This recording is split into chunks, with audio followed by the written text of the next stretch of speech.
Yeah, so Apex, we grew it, we scaled it. It was an incredible exit and still an incredible company. But it's kind of the premier school fundraiser. So we go into elementary and middle schools. The kids raise pledges for the big fun run. We put it on. We teach leadership and character traits for 2 weeks. They learn generosity. So it's an incredible business, still one of the best. If you go to apexleadershipco.com, you can bring it to your school.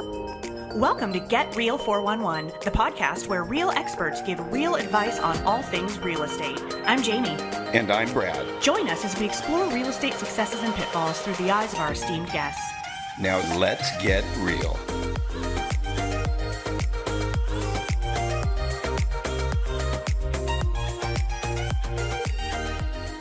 All right, super excited today to bring to our audience Scott Donnell. Scott and I have known each other for a few years now. We met each other at what I would call a high-end network group called the Genius Network out in Arizona. And we hit it off, and he's a talented guy. He has some real big wins under his belt through the years. And most recently has really dug in to a company that he founded called GravyStack that's actually in the process of changing its name to Dinner Table. And tell us a little bit about that when we get into things here. But this is going to be a really interesting chat, Jamie, because Scott is doing some things that I've thought about for many years to help our youth and to help teach our youth about financial fitness and such. And so, Scott, it's great to have you, man. Yeah, thank you guys. It's good to be here. This is going to be a great conversation. Absolutely. So you know that we talk about all things kind of financial and real estate and that sort of thing on our podcast. Yep. And so the things that you're doing really dovetail right into what we're doing nicely. And we have a lot of professionals, a lot of people in the mortgage business and real estate, and just just generally people that are interested in learning about those subjects. And so when you had said that you were building an app that was going to make it really easy for kids to learn about, earning finances, putting money away and things of that nature, I'll tell you what, that really excited me. And just for full disclosure here, I am an investor in Scott's company. So, why don't we start with roll back the clocks, tell us what you did before, how you came up with the idea of this, and then what it is. Yeah, well, how far back you want to go? Like birth? I was conceived in 1984. That's good to know. No, I come from 4 generations of mega wealth that never passed it on. And they taught us to fish. So I couldn't be more thankful. I don't have any of that silver spoon, imposter syndrome, weakness. Yeah. But I was raised with a lot of these skills, but honestly, it wasn't until we started our first company that we saw the issues in the public school system. So our first company was about 15 years ago. I started to help my wife, Amy. She was a first grade teacher, and she blew her whole paycheck on her students. And I was like, okay, we got to solve this problem. Why are you doing this? You make like 39 grand a year. And she's like, we all do that. That's what teachers do. We help the kids. And I was like, okay, we're stopping that now. And so we started a company called Apex, and it became the largest school fundraiser in the country. So we've raised like $1 billion for schools. We teach leadership and generosity. The kids raise money for the huge fun run. We have blow up tunnels. They get awards and shirts and all this content that we give them. Anyway, so that's been a really wild, fun ride. We exited that a couple years ago, had about 600-700 employees across the country doing it. But the number one thing I started to realize was that kids weren't learning about money in school. They weren't learning practical skills, critical thinking, delayed gratification, self-reliance, financial competencies, right? That was the problem. And so about 10 years ago, we said, all right, we got to do something here. And so we started doing children's business fairs, Little kids would come to the local park. We'd have like booths set up and chairs, and they'd invite all their family and friends to come buy whatever they made on a Saturday. Soap, slime, brownies, paper airplanes for $1. We had a girl sitting on a stool and she's like giving advice for $3. Oh, that's She's great. like 8. Yeah, it was awesome. So that started to scale all over the world too. We did that with Jeff Sandiford, the founder of Acton Academies, and it started to grow all over the world. So there's thousands of these fairs now every year. And then when COVID hit, we said, okay, well, let's teach kids how to launch businesses online because it's been so powerful. They're learning cost of goods and profit and how to sell and how to market and how to make things with their hands that create value for other people. So then we started My First Sale, which quickly became GravyStack, and now Dinner Table, which is like our banking app for kids to learn how to earn and create value, do gigs. And then Dinner Table, which is all of our training for parents. So we teach the parents how to create these systems in the home. So their kids are not entitled at all, not lazy, not victims, not anxious, not spoiled, but they're value creation kids, we call them. And we teach them how to build family values and Which is, all by the these way, other just things. as a side note, is the name of a book that you wrote. Yeah. There Yeah. it Yeah. is. So that's our book, Value Creation Kid, the healthy struggles your children need to succeed. Yeah. That's our bestseller. So Yeah, we wrote great that book. last year. Yeah, So yeah, I there you read go. that That's book. how we got here, man. Yeah, yeah, Millions of and that's families. awesome. So, just to understand, when you say you had an exit your previous company, it sounds like that was really the catalyst to what you're doing now. So it was something that was very similar, but done in a different way, right? It was Yep. more boots on the ground, Yeah. and kind of explain the difference between Apex and then what you're doing with Dinner Table now. Yeah. So Apex, we grew it, we scaled it. It was an incredible exit and still an incredible company. But it's kind of the premier school fundraiser. So we go into elementary and middle schools. The kids raise pledges for the big fun run. We put it on. We teach leadership and character traits for 2 weeks. They learn generosity. So it's an incredible business, still one of the best. If you go to apexleadershipco.com, you can bring it to your school. Well, we really wanted to go into, hey, what does it take for a kid to succeed in the real world, right? That's what I care about, right? Family legacy is what I eat, sleep, and breathe all day long. And so what I wanted to figure out is what's that recipe inside of the home? Because we know that schools aren't teaching these things. Extracurriculars don't fill all the gaps. In sports, oftentimes sports teach some discipline and hard work, but that's it. And you learn some other cool skills and how to compete and be on a team. Those are great. But what about like financial competency? What Yeah. about like self-reliance? What about practical skills for the future of our economy? Like, how do we actually solve the problems in our world today? And so that's what led us to Dinner Table.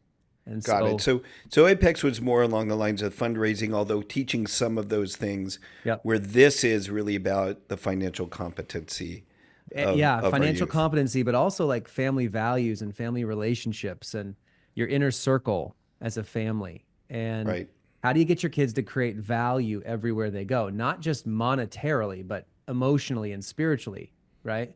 That's really what we focus on. Is there's a big old gap in education. And I think, kids need to be raised with these skills or else they're just going to be like rudderless in the world. Yeah. And so You what we're are seeing now, Dinner Table is a coaching program. We bring families in and we coach them up. We have licensees that certify and launch this as their own business all over the world. Businesses bring it in. Schools are doing it. Churches doing it. Nonprofits. Everybody's starting to bring in our curriculum and content and teach it. It's like if Dave Ramsey worked. So that's kind of the model here is we want to coach it. We have our free app that teaches the gigs model for the home that actually helps kids deal in earning real money, right? This was the biggest problem we saw was you can't homework money. There you go. Yeah. You can't homework money. If that were true, then Brad, you and I could play Monopoly one time and both be real estate billionaire moguls. Okay. Right. Maybe you already are, but you did it by having a lot of real life experience, right? In real estate. And that's what kids need to do is kids learn in two ways, fun and real life experience. And Yep. unless you mix those together, they're not going to learn long term. That resonates. I have a 10-year-old daughter. She's just finishing out 4th grade, and I've known Brad for so long that his now adult children were babies. And so I've had the unique perspective of watching Brad and his wife give their kids that kind of financial literacy and education, which has led to 3 very successful adults.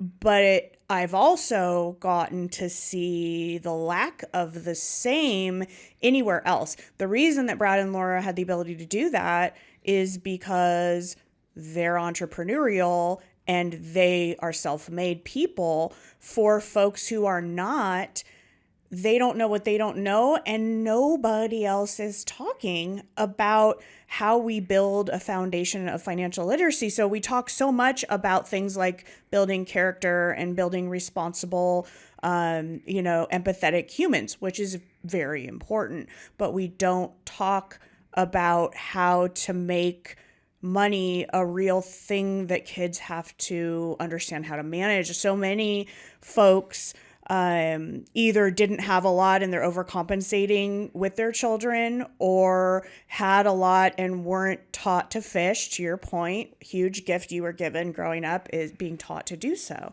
I've watched my daughter find ways to earn money all over the place during COVID when she was 6. I was working from home, and I remember her walking in. We'd bought her a jewelry making kit, and she walked in and said, "I made this bracelet for you." And I'm like, "Oh my God, that's so cute." Walked out the door. 5 minutes later, came in and slapped an invoice down on my desk and said, "That'll be $2." I mean, she's got it. She's got something in her nose that she's, creating something that's a commodity. But what the heck does she do with it? So recently, my husband and I stopped just automatically paying for all the little things and the toys and the stuff that she wanted. There you go. And instead we said, I'm looking at your little piggy bank, kiddo. You got a ton of money in there. You're great at saving. Now let's teach you that you have to pay for the things you want. We'll give you the things you need. And then you have to decipher what's worth the hard-earned money that you earned and what isn't. That's right. You nailed it. It's called the home economy system. So I can give everyone kind of a simple process here.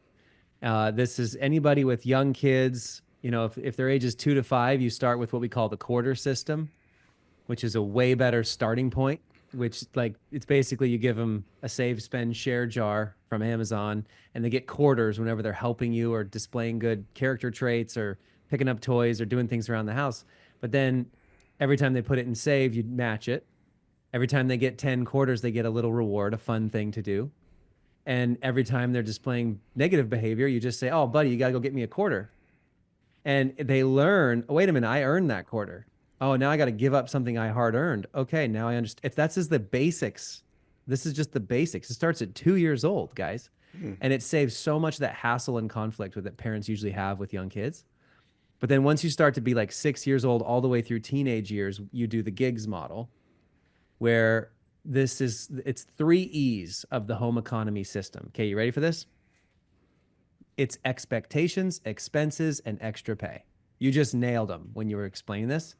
But families don't really have a roadmap, and they just need to get like a process in the home. So what we unpack in the app is you set up expectations. These are the things you never pay for. They have nothing to do with money. These are just their role in the family, right? This is why chores doesn't work, because half those chores you should never pay for, and the other half the chores you should pay one off. And that's why allowance doesn't work, because allowance is basically socialism. It's codependency, and it's just giving kids money to exist.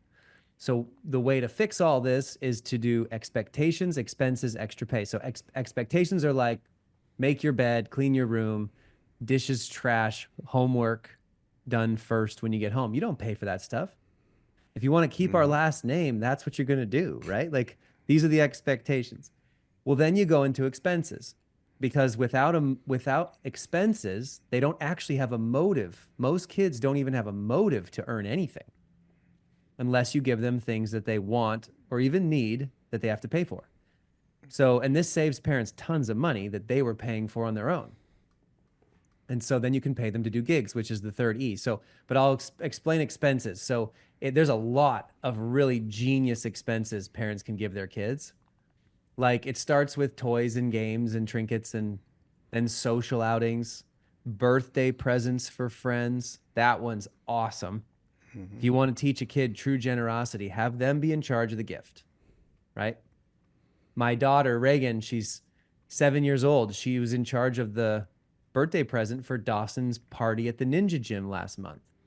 And she had to get the $12 and earn it through gigs.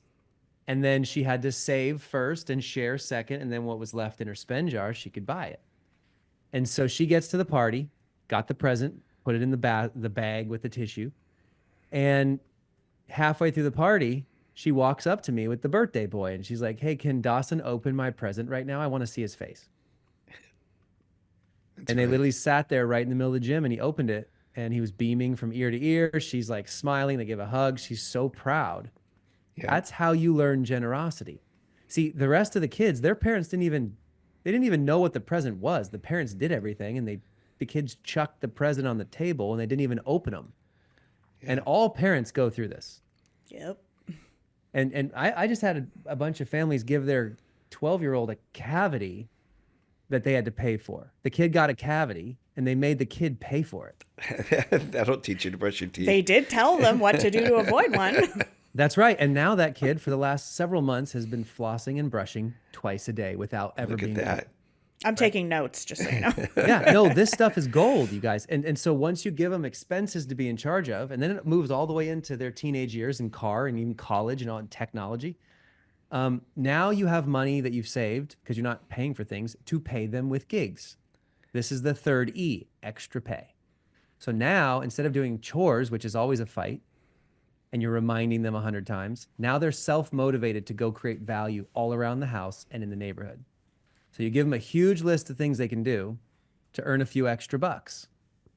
Sweep, mow, make a meal, wash windows, organize a closet, bathroom, stuff with the car, stuff with all over the place, laundry. And then they're self-motivated to learn the skills to help the family out because now you're matching the real world. But the real secret sauce here is what we call brain gigs. Because you make money using your brain to create value, right? Sure. Why aren't we teaching this to children? We think that, we want them to learn on their own. Well, okay, they're going to do homework. That's an expectation. That's for free. But why aren't you giving them really cool brain gigs? Like read this book, read this article, a TED Talk, a PragerU video, a podcast. How about this? No sugar for a week. No social media for a week. No screen time for a week. I am statements and a whole host of other brilliant things that teach kids capabilities and skills that when they report back to you what they learned and what they're going to apply to their life right now, it's worth a few bucks.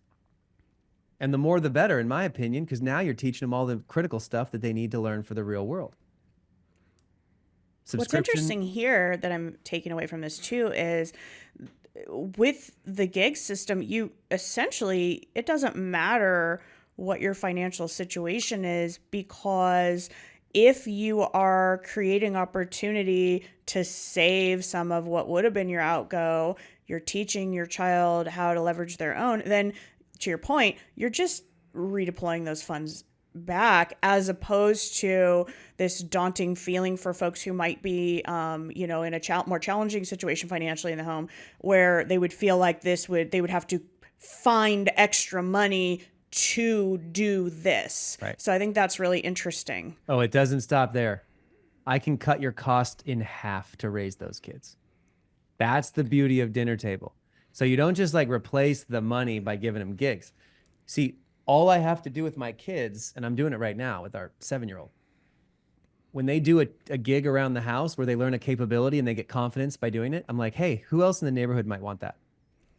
Who else of our family and friends might want that? Could you add value to other people too?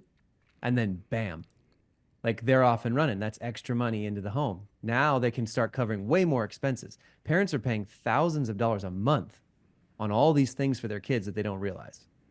The more you pass them off, the more they learn resiliency, the more they learn self-reliance, the more they learn how to budget, actually to budget. Like it's useless So, in school when you give a 10-year-old a debits and credit sheet. You're like, this is what a debit yeah, and credit. Yeah. No one's ever going to do that. Do you no. know what And makes they, them do it? Having expenses that they're in charge of and a menu of gigs that they can do to earn 24/7. So now so they're planning ahead. Goal I have to, setting, delayed gratifications learned, the price of goods, guys. yeah. Kids Yep. don't know the price of anything. Yeah.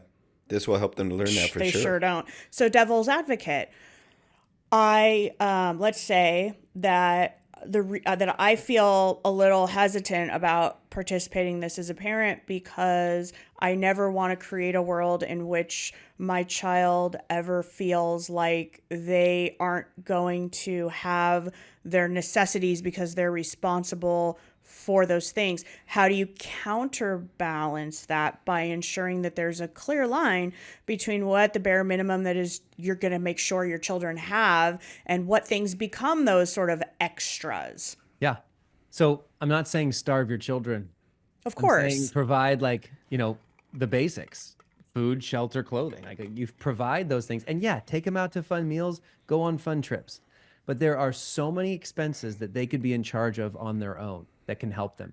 See, if you look at what loving your kids actually means, what I've seen with 7 million families now, as we've unpacked this with them, is that every parent, their first inclination is to do what you just said. They're like, wait a minute. The definition of loving my kid is giving them all these things, paying for all these things. I want them to have everything I didn't have growing up. Yep. I want them to have Yep. all the opportunities I never had. I want them to not have to deal with any of the problems I had to deal with. But what made you you, right? That's right. You went through Absolutely. healthy struggles, not yeah. unhealthy struggles. Unhealthy struggles are neglect, abuse, addiction, tough love, traumatic things. A healthy struggle is where you're with them in it so they can grow and learn. And that is why this is such a beautiful model. If you want to protect your relationship with your kids long term, do this. Because the other side of it is entitling them and spoiling them and creating victimhood that then makes them blame you. When I something goes see it wrong, all the time. Yep. All the time. And you do. I mean, we all do. You can name the school in your neighborhood where if the kid doesn't have a BMW, he doesn't fit.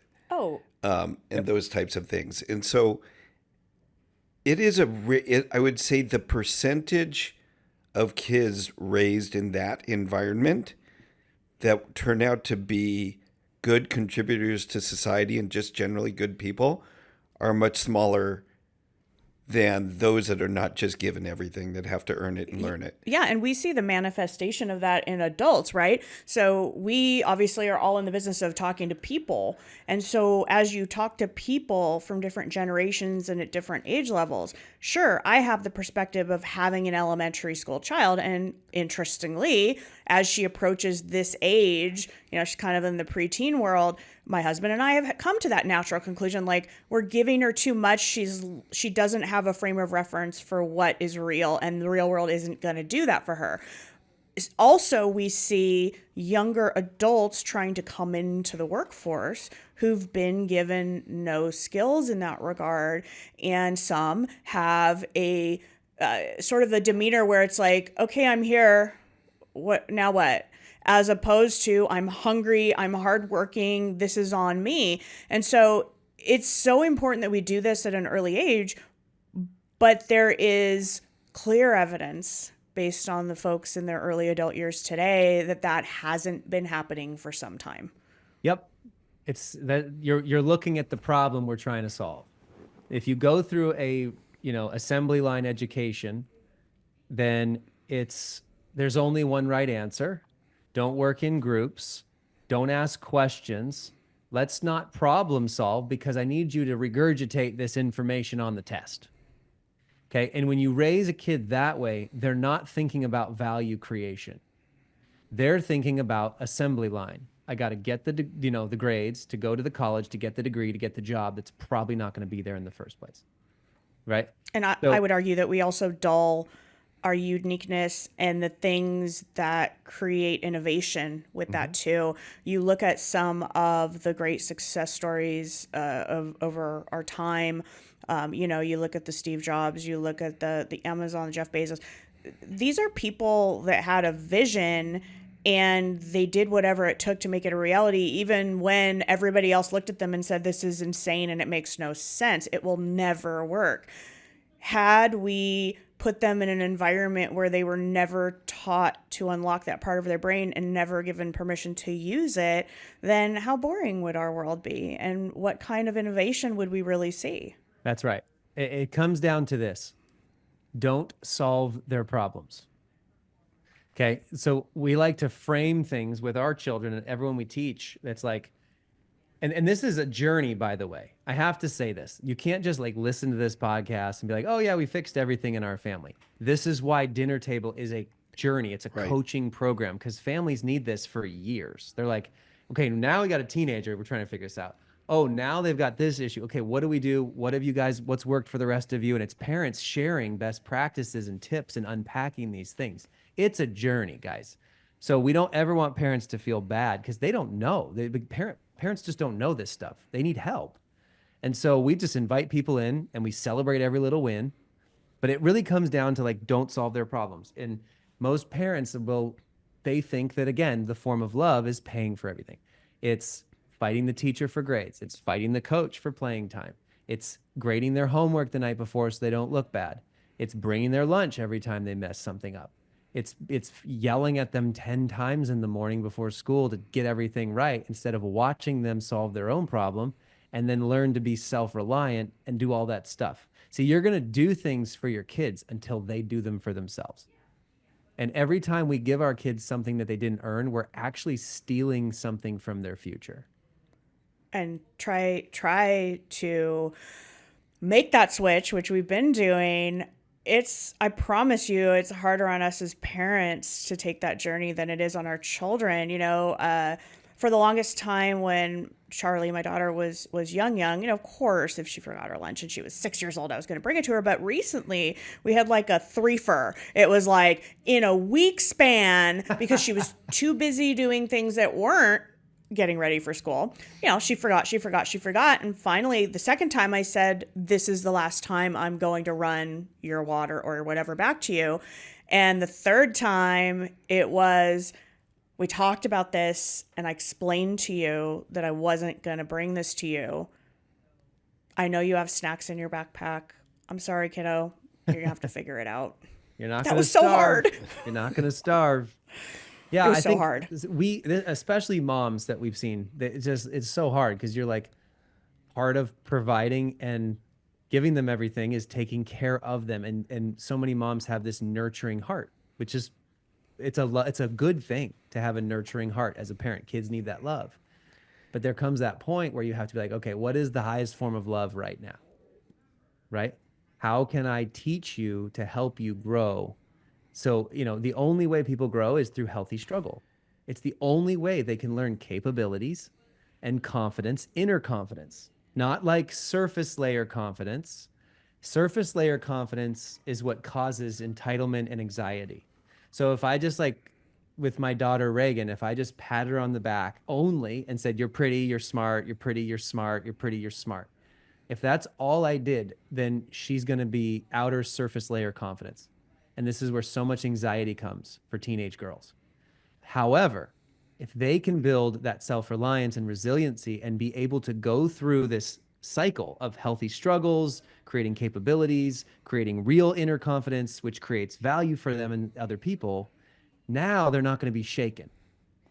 And that is I think the best form of love that we can give our kids, is to help them not be shaken by the world and consistently be creating more and more value for everybody around them. See, money is a store of value. Yeah. Yep. You're building immunity through exposure. Yeah. So Scott, tell us exactly how Dinner Table works so people know.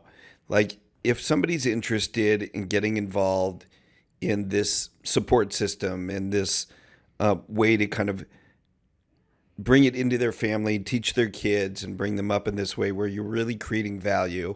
How do they get involved, and what's it like? What's the experience like? Yeah, so it starts with our free community. So if they just go to community.dinnertable.com, just go there and then you can enroll in the free community. And we're sharing tips and resources all the time in there. There's tons of posts every day. It's a huge group of families from all over the world. And the kids are all different ages, newborns, young, elementary, middle, high school, college age, we have grandparents in there with adult children. They're trying to figure this out. So it's a huge free community to start with. And that's where the free app comes. You can download it from there. We also have a home economy course in there that people can take.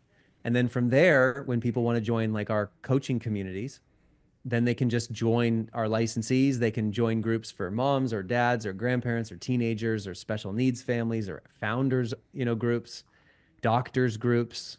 I mean, the list goes on. There's a bunch of these micro coaching communities that help parents go through this journey of helping build true family legacy and teaching their kids to create value everywhere they go. So that's the experience, is the free community, and then you can go into our coaching groups, and then from there you can become a certified coach as well. And you can also bring this to your company. So, we sell packages for businesses to train the employees in value creation, kind of like what you had mentioned earlier. Like you get employees that show up and they're just like, hey, I'm ready to just get paid. What do you need me to do? We teach results-based thinking instead of time and effort. We teach value creation. And so then we also help their families. If they have kids or they have a partner, like we teach the strategies of having a strong family and good personal finance. So those are the levels of dinner table that people. So are these scheduled classes then that you signed up for, that once you're involved, or are they happening around the clock? Yeah, they're happening around the clock. Usually it's like a call every month or a couple of months. And then we do workshops with businesses, workshops at schools, at churches and nonprofits. And we just unpack these strategies all together. I mean, I've had over 1,000 employees, you guys. I wish I'd had this. We just baked the final strategies and curriculums in the last 6 months. I wish I'd have had this for the last 10 years, because I can't tell you how many times I got a family issue. I can't be there. I got a kid issue. I can't even show up right now. Like all of my failed franchisees in our previous company, we had a very low failure rate. Every single failure had to do with a personal issue. Sure. Estranged kid, marriage issue, personal finance problem. I used to get garnishment of wage documents from the government like every week. Somebody was paying, they missed their debt, student loan payment. They had alimony they didn't pay. They had garnishment, all these things. And I wish I could have sat there with my employees and taken them through this program, or brought someone in to do that, because it would have increased the value we could create as a business exponentially. Yeah, I could see that. That's a really good You point. pay your employee a paycheck and they go blow it on Air Jordans and a big screen TV when they're in credit card debt and all these other things. I'm like, what is going on right now? This is crazy. Yeah. No, I can see that as being a really big benefit. That is a great employee benefit for sure. Oh, it's huge. We have a lot of, obviously we have a lot of frontline salespeople in the mortgage industry, and you see people coming in the door, different age groups, different demographics, different levels of experience. And one of the biggest gaps in our industry, not dissimilar to the gap in childhood financial literacy education, is a gap in structured training and a plan for people who want to be in the mortgage industry. And so Brad and I just figured out that we were going to start here and build one, for at least for our own company and our team. And we've watched people come in who've been elsewhere and have gotten no help and have had no liftoff, and have then had financial struggle. And have felt that they needed to find a new career, get a full-time job somewhere. We've seen some of those people who came to the table, no pun intended, ready to work, follow the plan, take advantage of the education, and create a sustainable business for themselves that will take them and their families into perpetuity. So we know that education is needed in so many facets of our world. And we also know that it's never too late. Whether you are teaching an adult how to teach their child, and in the process maybe they're learning a thing or two, or whether you're expanding the reach to the children of our world today to create a future that's brighter for all of them and us. Either way, I mean, just from an altruistic perspective, it's incredible to me to see that. And being in the position I am as a mom, I can attest to the gap there and the need for that. Yeah. No, the number one question I get, it used to be, help me teach my kids or my spouse about money. Now the number one question I get is, where were you 20 years ago? Yeah. Yeah. They say, it's too late. That train has taken off from the station. That ship sailed. But what I tell people all the time is, hey, like the strategies we teach are all across the age spectrum, and it's never too late. Like every setback you might have had in your family or even growing up or with your kids is a setup, not a setback, because you can take experiences and learn from them and completely transform a family. I've seen it happen. I've seen like parents of adult children in their mid-20s who are checked out, deep in credit card debt, lazy, victim, entitled, and work our strategies over a 6-month period, and things just completely transform before their eyes. It's really about opening up their brain to see a different life. And when you start to get little wins, they compound into massive wins. And I just want parents to not have that stress, because so many parents, they have so much pain, like, and it's a thankless job. It's super busy. You're tired all the time. Like, you're like, what do I do with screen time? How do I teach them money? What do I do with these behavior problems? Like, are we going to have a failure to launch? What am I missing? Like, these are the things that cycle through parents' brains all the time. And my mission is really just to stop that, because they'll have so much more peace. They'll enjoy their kids and their relationships so much deeper if they can just put some simple practices in. But there's no training for being a parent. You just like walk out of the hospital or your bathtub, and you're like, well, I got a human now to raise. Let's figure it out. And that's not how anything else works. You get certified to do everything nowadays. We should help parents get the training so that they have less pain points. Yeah, having that roadmap is invaluable for sure. I'm never going to forget your story about the cavity. And it's one of those other sort of intrinsic benefits because, constant conversation as a parent. Did you brush your teeth? Did you floss? I have the conversation twice a day, every single day of my life. And every day when I have the conversation, it's as though it's brand new information that we've never talked about before. And so I'm like sitting here thinking about, wow, she's never had a cavity before, but boy, I know my child. If she was told, like, you're going to have to make payments on that cavity, that was a $180 cavity. Yep. I guarantee you my child would be flossing and brushing twice a day every single day, and I wouldn't have to ask, because now her mind is going, wait a minute, nobody's coming to save me. I better figure this out. There's an implication to me not doing these things beyond the fact that my dental health is affected. Like, there's a monetary loss assigned to this. Yeah. This is a problem. And imagine just setting that up as an expectation. Yep. That is the table stakes before any gigs can be done. So when you set up that as like, hey, here's the expectations in the home. Like, our job is not to remind you of these things. If we have to remind you, then you're not able to earn gigs. You're not able to cover the expenses the wants that you have. So this is not like, we're not going to have this conversation. Like, if you want to earn, you got to have the expectations done. And so then kids, like, they rise to the occasion. The best advice, one of the best pieces of parenting advice I ever got was a mentor of mine. His name was Tom Barnett. And he is an unbelievable businessman. He owns like 100 Burger Kings, and he's the most seasoned Vietnam flyover. He has 240 something flyovers in Vietnam, getting shot at by missiles the size of telephone poles. I mean, this man's like a legend, but also like a rock star dad and grandpa now. He's like 80 years old. Anyway, he said, Scott, treat your kids at least 2 years older than they are, and they'll rise to the occasion every single time. And I was like, what do you mean? Advice. He goes, no, you don't understand. They want more responsibility. They want more ownership and freedom and trust from mom and dad. Treat them older and they'll rise to it. And then you're free of a bunch of stuff that you keep reminding them to do. Like, a 7-year-old can do laundry. An 8-year-old can chop and prep and make meals. Like a 12-year-old could drive off-road to learn these skills. A 9-year-old can change your tire or your air filters. Like just treat them years older than they are, and they love it because none of their peers are doing it. Yeah. And you're lifting them up and making them into mature, responsible adults rather than That's raising gold children. right there. Yeah, that's great advice. That's a great takeaway. Well, I will tell you this, Scott. I know what you're developing is bringing gigantic value.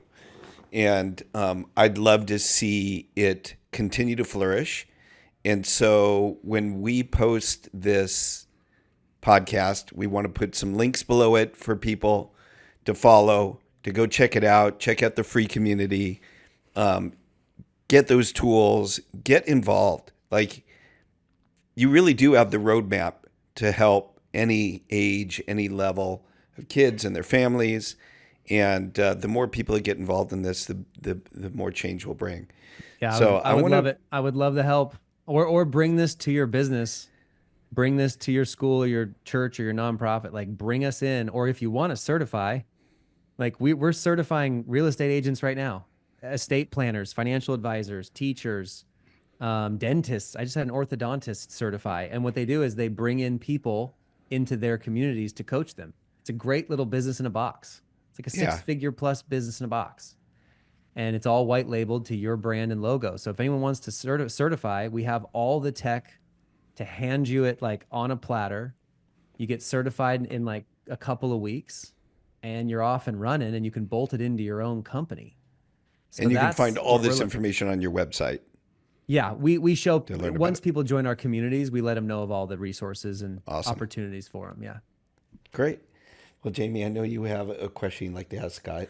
Yeah, I love to ask the same question to all of our guests toward the end of the pod. And the interesting thing is, as I ask this question, and as I've done so for our last few interviews, the question has so much context depending on who our guest is. So this is a good one for you, because the question is, if you could go back to your 20-year-old self, knowing everything that you know today, what would you tell that person? And before you answer, the irony is that in many ways, you're going back to many people that age and imparting upon them the things you've learned. But what would you tell Scott at that age today? Yeah, I think the first thing I'd say is, like, don't freak out. Enjoy the ride. It's all going to be great. But I think, one of the best questions that I wish I'd known before that I got from a woman named Sharon Lecter. She's like the godmother of financial literacy. When we wrote our book, Value Creation Kid, she said, Scott, listen to this story. She said, growing up, my dad asked me one question before bed every single night, and it changed my life. And this was the question: who did you add value to today? Every night. And it completely changed her framework for looking at the world. And there's 3 types of value. There's material value, which you create and produce in the world. The entrepreneurial skills, like money is the store of value of their, wants and needs and solving problems. But then there's emotional value, how you think and how you feel, and help others. If you help someone think and feel better, someone else, you've added emotional value to them. You've created value from nothing for them. It's what makes for great friends and captains of the team and everything, leaders. Then there's spiritual value. That's how you get people out of their own like pride and ego and selfishness and anxiety and into a higher mission. Every great business creates spiritual value, actually, because they lift people out of their own mind into a greater calling and mission, connecting people to God. Like, that creates spiritual value. And so if we could sit there and go, as employees, as parents, as adults, where can I be of value to other people in those 3 areas today? It's just like the fastest way to have wins in your life and be of value to other people. It's the fastest way to cure like so much of the mental health stuff. It fixes entitlement and spoiling. It fixes victimhood. So if I would go back to my 20-year-old self, I would just say, hey, don't worry about all the goals and all the dreams and all the things. Just be of value today and focus on ways that you can be creating value for everybody around you. and you'll be good. Great That's advice. great advice. Yeah, I love that. Well, awesome, man. Thanks for joining us today, Scott. And for our listeners and for those watching on YouTube, please see the notes below. We're going to have links there for you to follow and check out Dinner Table and feed your own family. All right. Thanks, guys. Thanks, Scott.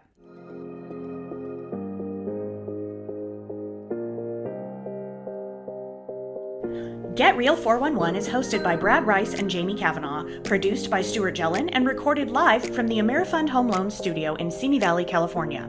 You can learn more about the show at GetReal411.com and watch full episodes on YouTube.